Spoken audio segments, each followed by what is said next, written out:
চিকিৎসা সেবা মানুষের মৌলিক অধিকার, আর সে অধিকার পাওয়ার জন্য সাধারণ মানুষ সহজেই ছোটেন সরকারি হাসপাতালের দিকে। কিন্তু এই সরকারি হাসপাতালগুলোই যদি হয়ে ওঠে দুর্ভোগের আরেক নাম, তাহলে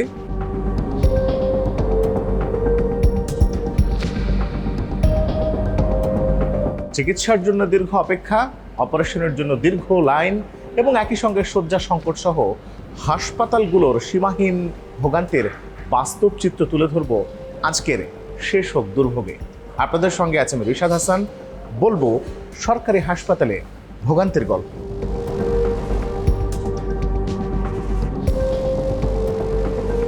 সকাল 7টা, রাজধানীর জাতীয় কিডনি ডিজিজ ইনস্টিটিউট ও হাসপাতালের সামনে রোগীদের দীর্ঘ লাইন, উদ্দেশ্য বহির্বিভাগে ডাক্তার দেখানো। সরকারি হাসপাতালের নিয়ম অনুযায়ী টিকিট কাউন্টার খুলবে সকাল 8টায়, রোগী দেখা শুরু হবে 8:30 থেকে। দিনভর দীর্ঘ ভিড়ের ভোগান্তি থেকে বাঁচতে বাধ্য হয়ে ভোরের আলো ফোটার সাথে সাথেই টিকিটের জন্য এই লাইন। তবে সেই লাইনও হাসপাতালের মূল ভবনের ফটক ছাড়িয়ে নেমেছে রাস্তায়। আমি আসছি নারায়ণগঞ্জের থেকে, আর সকালে না আসলে অনেক সিরিয়াল হয়, তো এর জন্য একটু সকালে আসছি। এক জায়গায় টিকিট নিতে হয়, এক জায়গায় ডাক্তার দেখাতে হয়, আবার টেস্ট দিলে আর এক জায়গায় যেতে হয়। কারণে মনে করেন সরকারি হাসপাতালে আসলে সারাদিনের আমি মসজিদের মুয়াজ্জিন, আমি বুঝছেন, পিছিয়ে পড়ে গেলেও তো ঠিক মতো আদান দিতে পারবো না, বা নামাজের সমস্যা হয়ে যাবে, বা জামাতে নামাজ হতে পারবো না, এই কারণে আর কি। সিরিয়ালের জন্য তারপর তো কত পরে পড়ে গেছি গা, আমাদের রুগী আজকে ভর্তি হইব। হাসপাতালের জরুরি বিভাগের টিকিট কাটা থেকে শুরু করে বহির্বিভাগে ডাক্তার দেখানো, এর পাশাপাশি জটিলতা রয়েছে হাসপাতালের শয্যা পাওয়া সহ বিভিন্ন পরীক্ষা নিরীক্ষা ও জটিল অপারেশনের দীর্ঘ সারিতেও। আর এর সূত্রপাতটা হয় হাসপাতালে পা রাখার পর থেকেই। 96 বছর বয়সী মোসলেউদ্দিন একজন নিউরো রোগী। তাকে রাজধানীর জাতীয় নিউরোসায়েন্স ইনস্টিটিউট হাসপাতালের জরুরি বিভাগের পাশে ফেলে রেখে সন্তান দাঁড়িয়েছেন টিকেটের লাইনে। এখানকার জরুরি বিভাগের সামনে দীর্ঘ লাইন দেখে মনে হয় যেন সুস্থ মানুষকেই করে তুলবে অসুস্থ। তবু মাত্র 10 টাকায় বিশেষজ্ঞ চিকিৎসকের পরামর্শ পাওয়া যাবে, সেই অপেক্ষার প্রহর গুনতে থাকেন আগতরা।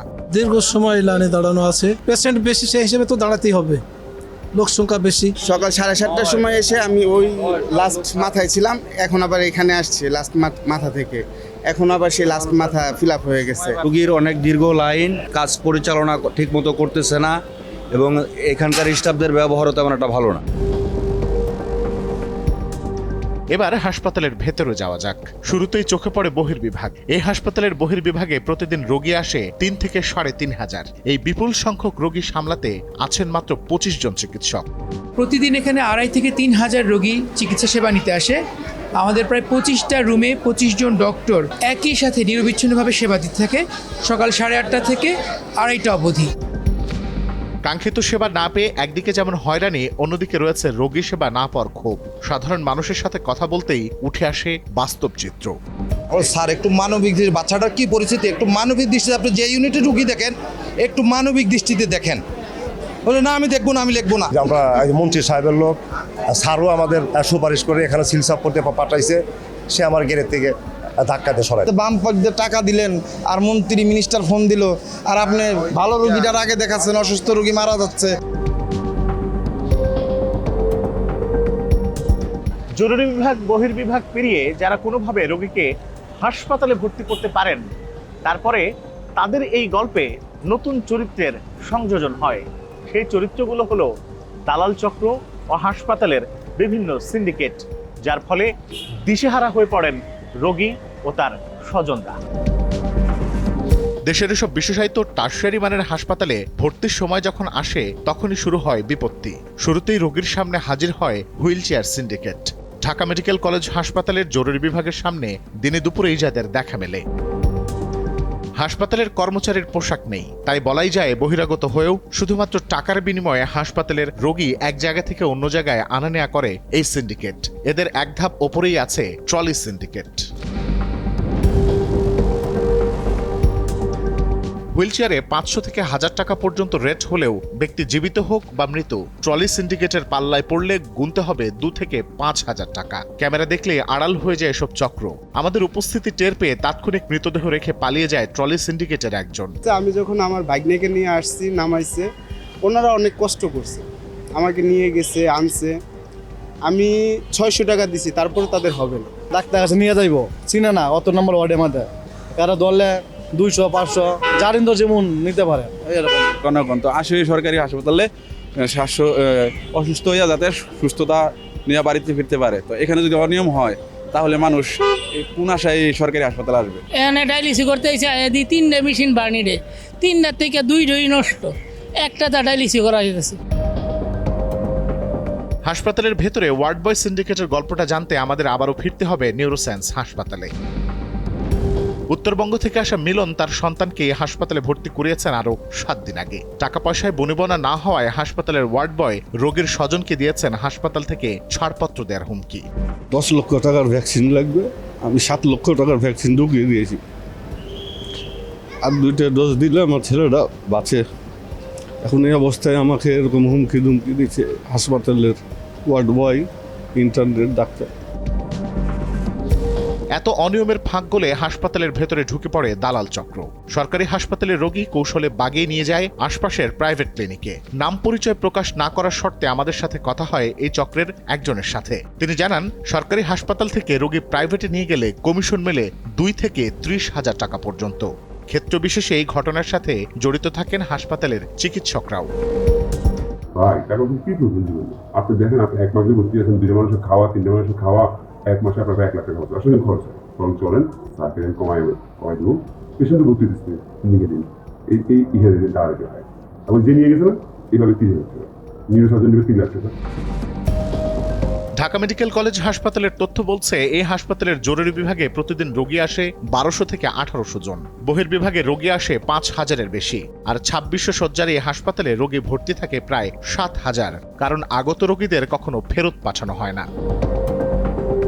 অন্যদিকে নিউরোসায়েন্স হাসপাতালের তথ্য মতে বহির্বিভাগে রোগী আসে 2,500 থেকে 3,000। এর মধ্যে ভর্তিযোগ্য রোগী 300 জন হলেও গড়ে মাত্র 30 থেকে 50 জনকেই ভর্তি নিতে পারে হাসপাতালটি, কারণ শয্যা সংখ্যার বাইরে কোনো রোগী ভর্তি করে না এই হাসপাতাল। জয়পুরহাট থেকে রোগী নিয়ে আসা আনোয়ার হোসেন ডাক্তার দেখাতে পারলেও যখন এমআরআইয়ের জন্য সিরিয়ালের তারিখ পেলেন তখন চক্ষু চড়ক গাছ। রোগী দেখানোর তারিখ থেকে এমআরআইয়ের তারিখের মধ্যে 2 মাসের দূরত্ব। এমআরআই লিখে দিল, দেওয়ার পরে আমি এমআরআই ইয়েতে গেলাম, ল্যাবে গেলাম, যাওয়ার পরে বলতেছে যে এমআরআই করতে পারবেন 2 মাস পর। এত সব অভিযোগ নিয়ে কথা হয় হাসপাতালের দায়িত্বরত কর্মকর্তাদের সাথে। তাদের কথায় উঠে আসে নানা সীমাবদ্ধতার কথা। সরকারি হসপিটাল হলেও এটা একটি কর্পোরেট হসপিটালের মতো করে আমরা কিন্তু এটা ম্যানেজমেন্ট করি।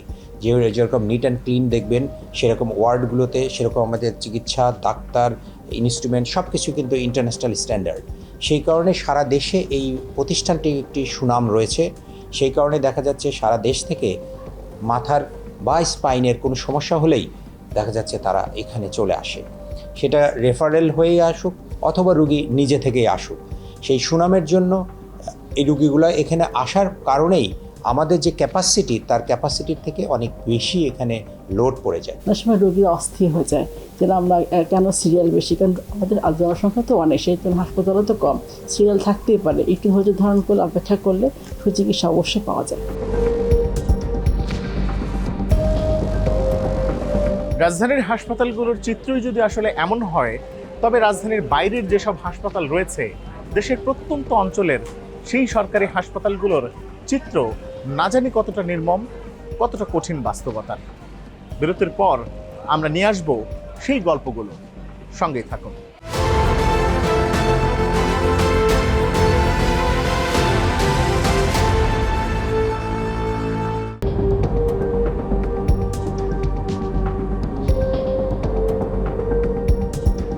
শরীয়তপুর নড়িয়া উপজেলার স্বাস্থ্য কমপ্লেক্সটি উদ্বোধন হওয়ার কথা ছিল 2024 সালের সেপ্টেম্বর মাসে। স্থান পরিবর্তনের কারণে আইসিইউ সহ মোট 50 শয্যার উপজেলা স্বাস্থ্য কমপ্লেক্সটি আইনি জটিলতায় পড়ে। এই জটিলতার সুযোগ নিয়ে কয়েক দফায় অরক্ষিত স্বাস্থ্যসেবা কেন্দ্রটির মালামাল লুট হয়। সবশেষ চলতি বছরের মে মাসে হাসপাতাল থেকে লুট হয় এসি জেনারেটর সহ প্রায় 35 লাখ টাকার মালামাল। কর্তৃপক্ষ যেহেতু এটি উদ্বোধন করতে পারেনি, জনগণের জন্য সেবা প্রদান চালু করতে পারেনি। তো এখানে কর্তৃপক্ষের অবশ্যই দায় রয়েছে এবং এটি আসলে খতিয়ে দেখা উচিত এবং তদন্ত করা উচিত যে কারা কারা এটার সাথে সম্পৃক্ত এবং কেন আসলে এখনো পর্যন্ত উদ্বোধন করা গেল না।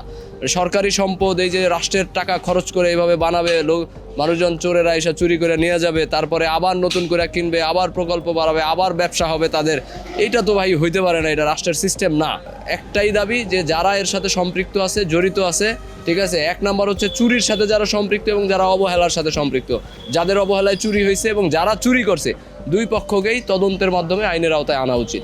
লক্ষ লক্ষ টাকার মালামাল চুরি হয়েছে, লক্ষ লক্ষ কোটি টাকার মালামাল চুরি হয়েছে, আরও যে চুরি হবে না এটা কোনো গ্যারান্টি নেই। এটা তো কোনো দেখার মতো, দেখভাল করার মতো কোনো লোক নাই। এটা সুস্থ তদন্ত চাই, পুলিশ প্রশাসন দেখুক, পুলিশ প্রশাসনের কাছে আমরা আবেদন রইল, এটা সুস্থ বিচার হোক, সুস্থ তদন্ত হোক। আমরা ফেসবুকে দেখছি চুরি হয়েছে, কিন্তু এটা চুরি হওয়ার দায় একমাত্র মাসুদ দেওয়ান।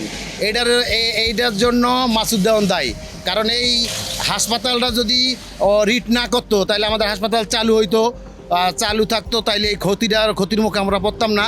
এখন আমরা চিকিৎসার জন্য আমাদের দূরপাত্তা শরীয়তপুর না হলে ঢাকা, এই হসপিটালটা যদি আরও 2-4 মাস আগে চালু হইতো তাইলে আমরা এই ক্ষতির মুখে পড়তাম না। শুধু তাই নয়, যেসব জায়গায় হাসপাতালগুলো সেবা দিতে পারছে সেসব জায়গায় রোগীর চাপ সামাল দিতেই হিমশিম খাচ্ছেন চিকিৎসকরা। গাইবান্ধার এমন একটি হাসপাতাল একদিকে যেমন জরাজীর্ণ, অন্যদিকে ধারণ ক্ষমতার চেয়ে রোগী ঢের বেশি।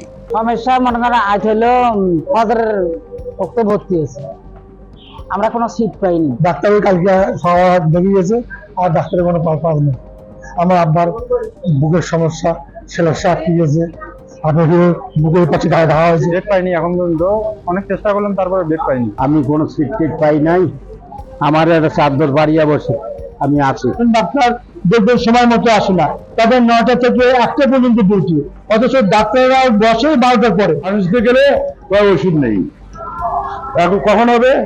বিকেলে হবে, বিকেলে আসি, বিকেলে হলে ওষুধ সম্পূর্ণ বাইরে কিনতে হবে। মূলত 50 শয্যার, কিন্তু এখানেই এখন বর্তমানে 250 শয্যার রোগী যারা আছেন সবাই এখানেই অবস্থান করতে হচ্ছে।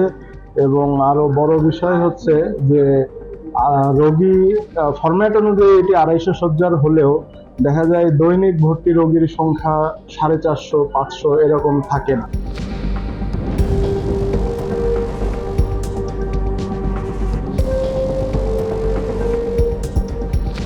বাংলাদেশে দিনের পর দিন স্বাস্থ্যসেবায় দুর্ভোগ এবং অনিয়মের চিত্রগুলোই যেন নিয়মে পরিণত হয়েছে। কেন নিয়ন্ত্রণ করা যাচ্ছে না এসব অনিয়ম এবং হাসপাতালের এসব দুর্ভোগকে, এমন প্রশ্নেরও উত্তর খুঁজেছি আমরা। চিকিৎসা সেবা যেহেতু মানুষের মৌলিক অধিকার, তাই কোনো দেশের স্বাস্থ্যসেবা পেতে ব্যক্তির নিজের পকেট থেকে সর্বোচ্চ 10 থেকে 15% অর্থ খরচ করতে পারবে, বাকি পুরোটাই বহন করবে রাষ্ট্র। সেবার মান নিয়ন্ত্রণে এটাই বিশ্ব স্বাস্থ্য সংস্থার প্রস্তাবনা। তবে হেলথ ইকোনমিক্স ইউনিটের তথ্য বলছে বর্তমানে এই আউট অফ পকেট এক্সপেন্ডিচার পৌঁছেছে 70%। অর্থাৎ রোগীর পকেট থেকে খরচ হয় 70%, বাকিটা বহন করছে সরকার। স্বাস্থ্যসেবার এত ভোগান্তির শেষ কোথায়, এমন প্রশ্ন ছিল স্বাস্থ্য অধিদপ্তরের মহাপরিচালকের কাছে। তিনি জানান, স্বাস্থ্য খাতে বাজেট বৃদ্ধির পাশাপাশি 50 বছর আগের নিয়ম নীতিতেও আনতে হবে পরিবর্তন, তাহলেই কমিয়ে আনা যাবে এই ভোগান্তি। আমার মনে হয় যে যেই সিস্টেমে, যেই নিয়মে আমাদের হাসপাতালগুলো চলছে, এই নিয়মের ব্যাপক পরিবর্তন দরকার। সম্ভবত 30-40 বছর ধরে মেজর কোনো পলিসি মেক হয় নাই। বর্তমান সরকার অবশ্যই আমি বলবো যে আন্তরিকতার সাথে এটা চিন্তা করছে। কিউরেটিভ হেলথ সার্ভিস দিয়ে কিন্তু আমরা খরচ কুলায় উঠতে পারবো না। আপনি অসুস্থ হলেন, তারপর আপনার চিকিৎসা, এটা অনেক ব্যয়বহুল।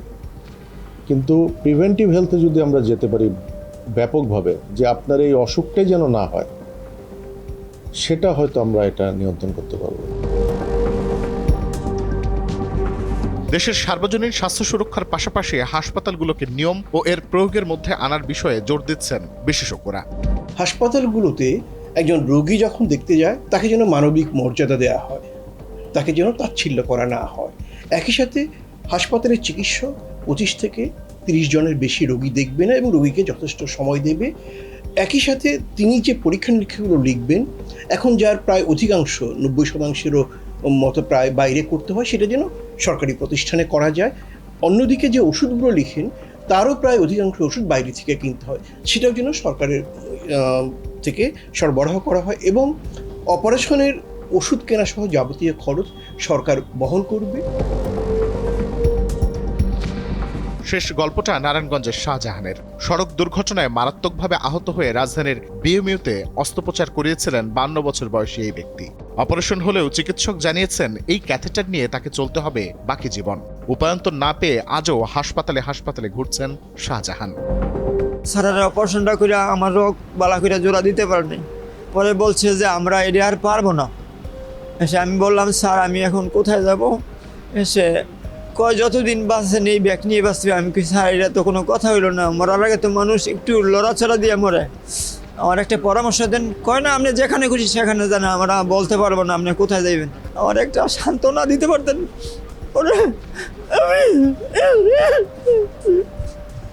এই কষ্ট